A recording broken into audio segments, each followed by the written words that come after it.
This topic examines possible evidence that shows the use of microwaves during the fires that destroyed Lahaina. What are microwaves, and how can they affect materials, both animate and static? Everything has a specific frequency. Those frequencies that are considered to be microwaves lie at a particular place on the known spectrum. Their range is from 1 to 300 GHz. What type of devices that utilize this zone have been developed, and what is their function? The primary effect of microwaves is, in both living and non-living matter, is to cause the internal molecules to rotate and create heat within the object. They are extremely attractive to fats, sugar, and water. Metal conductors such as copper and aluminum are also susceptible, as are all life forms, human and animal, and some trees with the appropriate level of moisture within. The entire range of microwaves appears to have one single characteristic. That is, to produce heat in objects. On the lower end, beginning at 1 GHz, are microwave ovens, with a frequency of 2.45 GHz, create heat to cook our foods. At the other end, at 95 GHz, a military technology known as active denial can heat the skin of an individual to 130 degrees Fahrenheit. It is considered to be safe, as long as there are no metal objects present on the individual. This is despite the fact that the heart of the device, the gyrotron, has the capability to raise the temperature to hundreds or thousands of degrees in 1 second. In between the two extremes of the range is another. This one between 8 GHz to 12 GHz. It is the seaworthy platform vessel, the SBX-1 radar system. Although primarily used as an early warning attack device, its beam, if focused on a land-based area, could conceivably create heat in its target. Another technology that utilizes the heat created by microwaves is the radio frequency heating of chaff for weather modification. Operational between 2 GHz to 12 GHz. It lies at the lower end of the microwave spectrum. But wait, didn't we see that our microwave ovens operated at 2.45 GHz? Was this frequency, or one close to it, present during the fires that day? It might explain the condition of these two poor animals that look as if they have been literally cooked, not burned by fire. The use of microwaves on irregular metal objects would also create sparks, thus providing ignition to dry materials close by. Perhaps most disturbing, if the entire range from 1 to 300 GHz is known to create heat in objects, why are there so many devices that we work with every day using frequencies within this range? More importantly, what effect do they have on our long-term health? Because this next presentation explains not only the existence of an additional patent concerning the use of microwaves, but also ties it to specific damage inflicted on a structure in Lahaina. It covers almost identically what I have covered previously as to that damage. Thanks to Tracy at Brush Junkie and her guest Shane for this in-depth explanation. Just one point before we continue. What this patent says is that real physical objects, known as waveguides, that were once utilized to channel radio waves or microwaves from one point to another, are no longer necessary. Just as the HARP technology allowed users to create semi-two-dimensional patterns in the air, it is also possible to create three-dimensional objects in that space. In this case, it is a tube-like structure of plasma, created by a circular ring of lasers, which acts as a waveguide and permits microwaves to be channeled toward a specific target. Using a laser-generated plasma beam as a waveguide, which I got from Michelle at standtogetherhawaii.com. It details plans for a device that uses short pulses from high-energy lasers to ionize the air they travel through, creating a conductive trail of plasma that can reflect microwaves. By arranging these lasers into a ring configuration, they create a hollow tunnel or tube that channels microwaves like water through a pipe.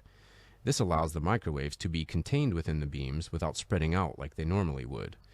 Here you can see the plasma beams arranged into a ring formation, containing the microwaves inside the beams until they make contact with a non-blue surface that contains metal or water. When microwaves strike materials containing water or metals, those materials will transduce the energy into heat and electricity in the case of metals. The southeast corner of the Lahaina Pentecostal Church was also irradiated, but the only affected areas include the ceiling in the southeast corner and a wooden beam bisecting the south half of the ceiling, which housed the wire for a light fixture, another of which is seen still intact on the north half of the ceiling. This is direct evidence of directed energy, specifically microwaves in this case, whereby metals in the wire functioned as an antenna to receive and transduce microwaves into infrared heat and electricity, just like foil in the kitchen microwave. It's not combustion. It's sublimation and calcination due to transduction from microwave irradiation.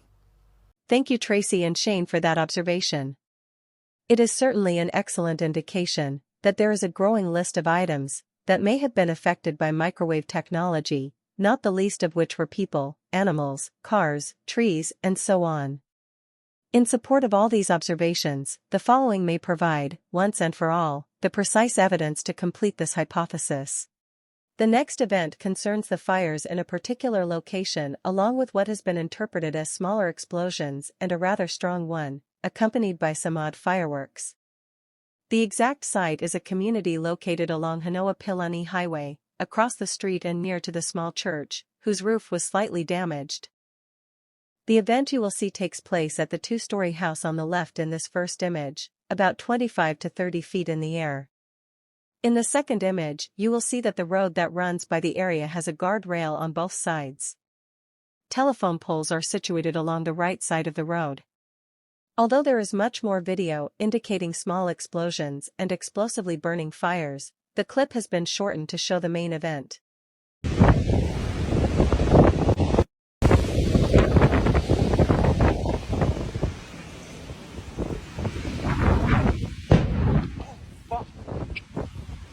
Again, things are happening so fast that we are missing important information at normal speed. So this clip has also been slowed down. My first attempt was at half speed.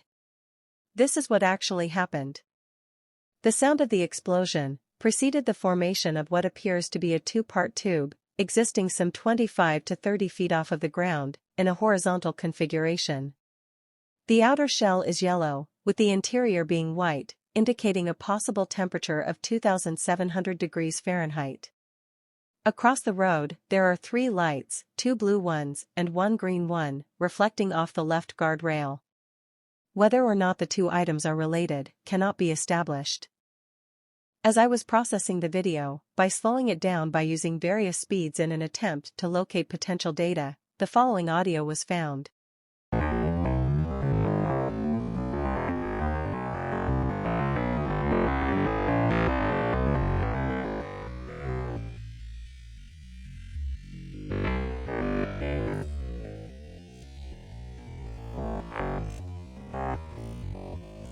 Considering an inventory of all the noises that should have been recorded, something seemed quite off about this audio segment.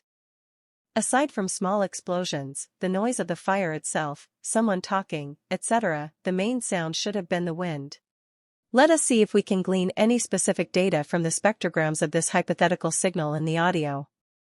There are 2 examples, one regular and the other logarithmic. The range is from 0 to 21.1 kHz in each.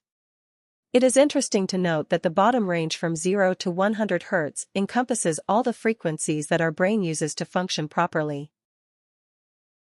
2 areas stand out in the following spectrographic images.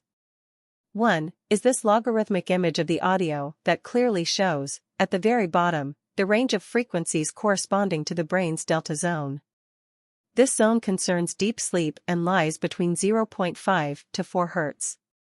Some signal may also be indicated here, because of the black bars that indicate breaks in the audio itself.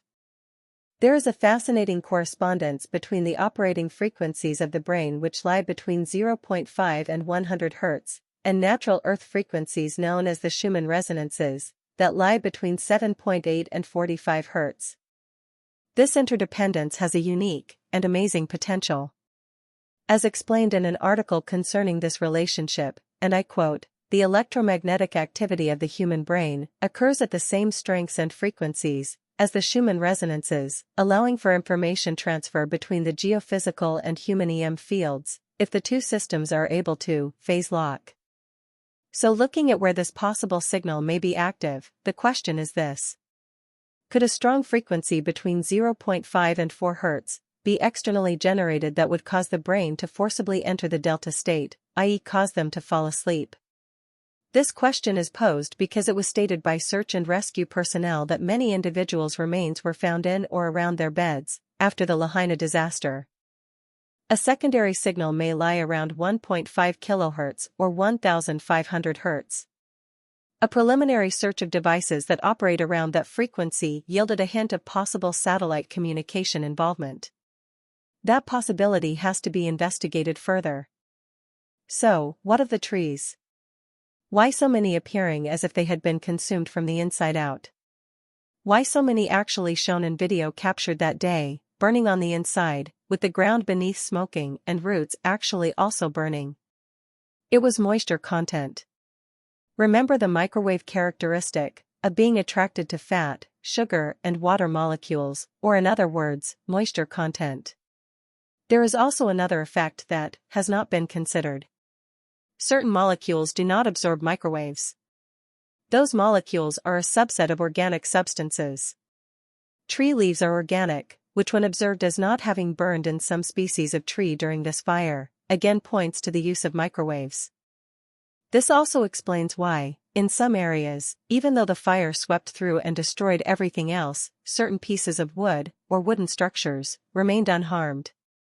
Unless they contained some sort of metal, such as nails or bolts, they survived.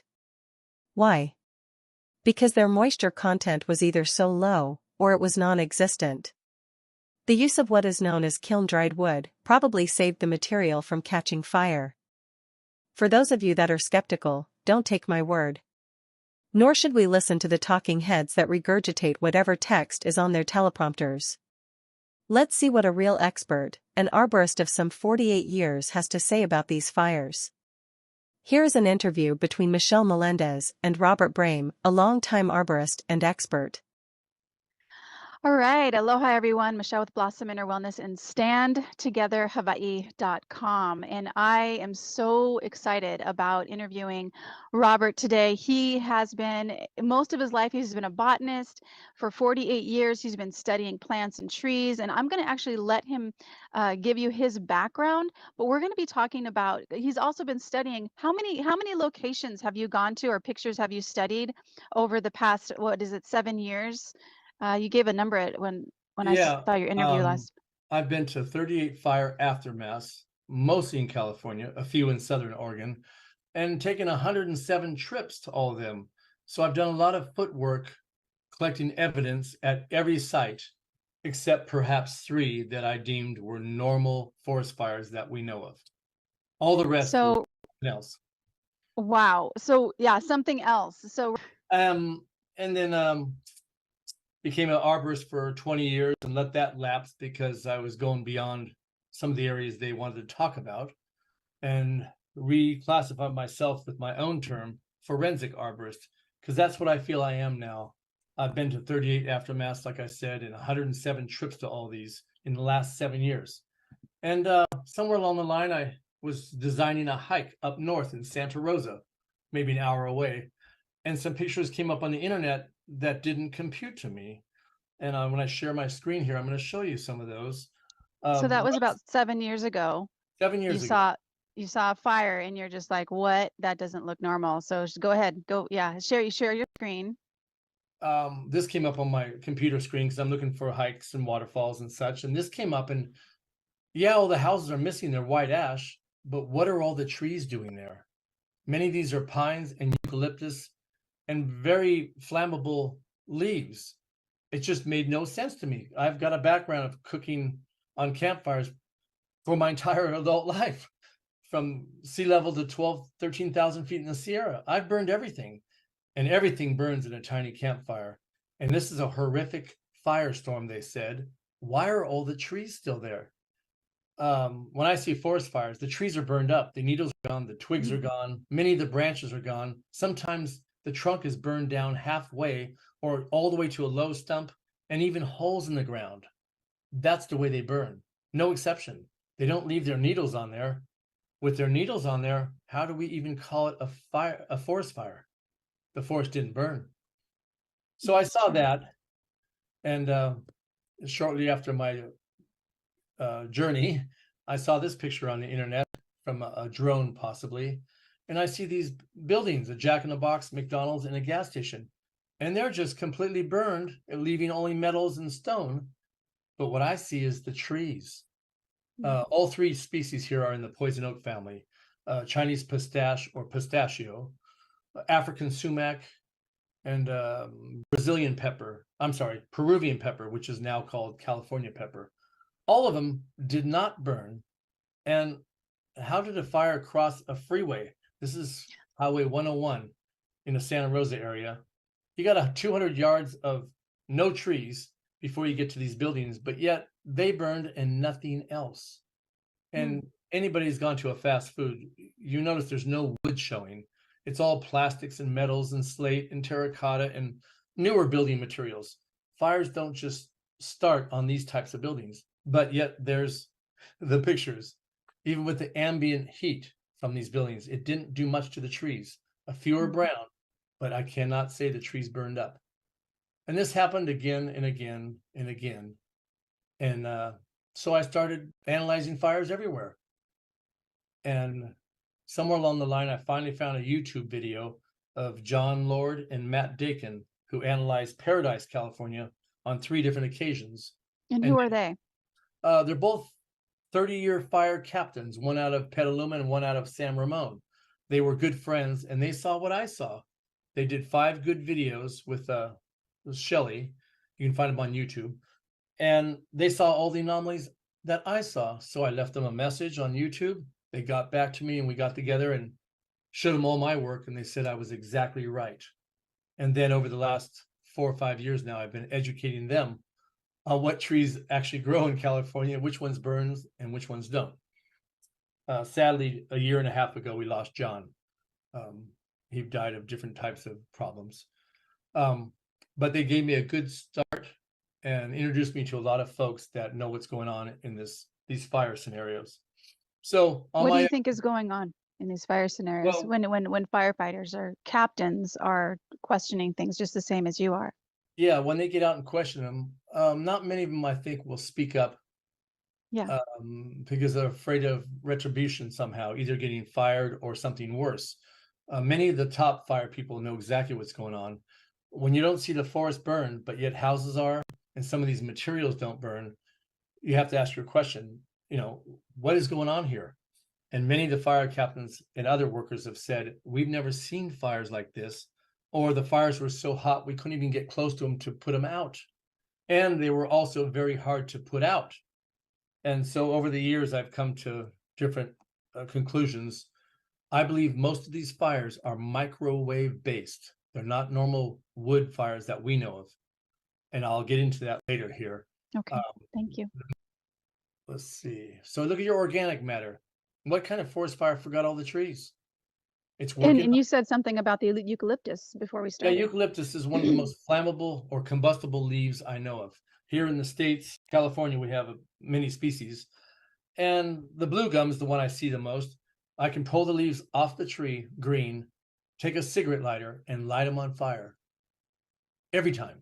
And they burn pretty quick. If you put them in a small campfire, you better back up. These things, the oils in them are very flammable.